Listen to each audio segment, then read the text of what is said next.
ప్రభునామనకు గంత కలుగును గాక. మార్క్సు వార్త 3వ అధ్యాయము 5వ వాక్యం మనం గమనించుకుందాము. ఆయన వారి హృదయ కాఠిన్యమునకు దుఃఖపడి కోపంతో వారిని కలియచూచి నీ చేయి చాపమని ఆ మనుషునితో చెప్పెను. వాడు తన చేయి చాపగా అది బాగుపడెను. ప్రియమైనటువంటి దేవునిలారా, యేసుప్రభు సమాజ మందిరంలో జరిగించినటువంటి ఒక ఆశ్చర్యకార్యమైన గురించి మనం ఇక్కడ గమనిస్తున్నాం. మరి ప్రభు ఆ పని చేసినందుకు వాళ్ళు సంతోషపడలేదు, కానీ ఆయన మీద నేరం మోపినట్టుగా మనం గమనిస్తున్నాం. ఆయన ఏం చేస్తున్నాడని వారిని కనిపెట్టి నేరం మోపటానికి సిద్ధంగా ఉన్నారు. ప్రభు వారిని విశ్రాంతి దినమున మేలు చేయుట ధర్మమా, కీడు చేయుట ధర్మమా, ప్రాణరక్షణ ధర్మమా, కీడు చేయుట ధర్మమా అని అడిగాను. అందుకు వారు ఊరికే ఉండిరి. అప్పుడు వారి హృదయ కాఠిన్యమును బట్టి దుఃఖపడినట్టుగా మనం గమనిస్తున్నాం. ఊచి చేయగలి వారిని చేయి చాపి ముట్టి బాగుపరిచాడు. ఇందుని బట్టి పరిసయ్యులు వెంటనే బయటికి వెళ్ళి హేరోదీయులతో కలిసి ఆయన్ని ఎలా సంహరింపాలా అని ఆలోచన చేయించు ఉండిరి. మరి ఒక సందర్భంలో మనం గమనిస్తే లూకాసు వార్త 13వ అధ్యాయంలో కూడా 18 ఏళ్ల నుండి నడుము వంగిపోయినటువంటి ఒక స్త్రీని ప్రభు బాగు చేస్తున్నట్టుగా మనం చూస్తున్నాం. ఆమెని బలహీనపరిచి ఒక దెయ్యం బట్టి ఆమె నడుము పూర్తిగా ఉంచి వేసినట్టుగా గమనిస్తున్నాం. అయితే ఆమె 18 ఏళ్ల నుంచి కూడా ఆ సమాజ మందిరంలోనికి వస్తూ ఉంది, పోతూ ఉంది, కానీ ఆమెకి ఏనాడు కూడా స్వస్థత కలగలేదు. యేసు ప్రభు ఆ మందిరంలోనికి వచ్చిన తర్వాత ఆమెను చూచి ఆమె యొక్క బలహీనతను బట్టి ఆయన బాధపడి మరి ఆమెను పిలిచి ఆమెను బాగు చేస్తున్నట్టుగా మనం చూస్తున్నాం.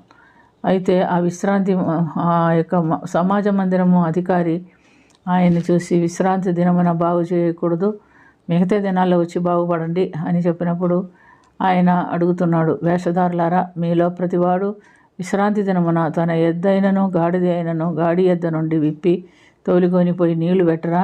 ఇదిగో ఈమె 18 ఏళ్ల నుండి సాతాను చేత బంధించబడినాయి.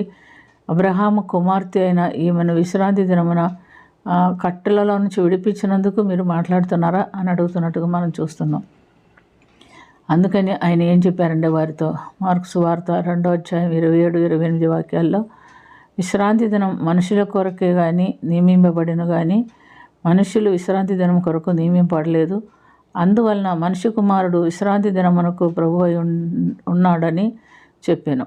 మనము నిశ్చయముగా విశ్రాంతి దినమును ఆచరించవలసిన వారమే, కానీ అది మేలు కొరకు, దేవుని కార్యాల కొరకు మనం వాడుకున్నట్టుకు దేవుడు ఇష్టపడుతున్నట్టుగా గమనిస్తున్నాం. కాబట్టి ప్రియమైనటువంటి దేవునిలారా, ప్రభు చేసిన అద్భుత కార్యాలు అనేకములై ఉన్నవి. అయినప్పటికీ ఆయన విశ్రాంతి దినము మనుషుల మధ్యలో కార్యం జరిగించినందుకు వారు నచ్చలేదు. రహస్యంగా చేయాలనో లేకపోతే ఏమిటో వాళ్ళ ఉద్దేశం మనకు తెలియదు, కానీ దాని ఒక నేరంగా ఎంచుకొని విమర్శ చేస్తున్నట్టుగా మనం చూస్తున్నాం. కనుక ఎక్కడ మంచి జరిగినా మంచిగా చెప్పుకునేవారు ఉంటారు, విమర్శ చేసేవారు ఉంటారు. అందుని బట్టి మన దేవుని కార్యాలు వెనక్కి తీయని అవసరం లేదు. మనకు దేవుడిచ్చిన కృపను బట్టి ప్రభు కొరకు మనం వాడబడాలి, దేవునికి సాక్షులుగా ఉండాలని మనం తీర్మానం తీసుకోవాలి. ప్రార్థన చేసుకుందాం. ప్రేమ కలిగిన తండ్రి, కృప కలిగిన ప్రభు, యేసు నువ్వు తప్ప ఆ బలహీనతలు కలిగిన వారిని బాగు చేసిన వారు ఎవరు లేరు.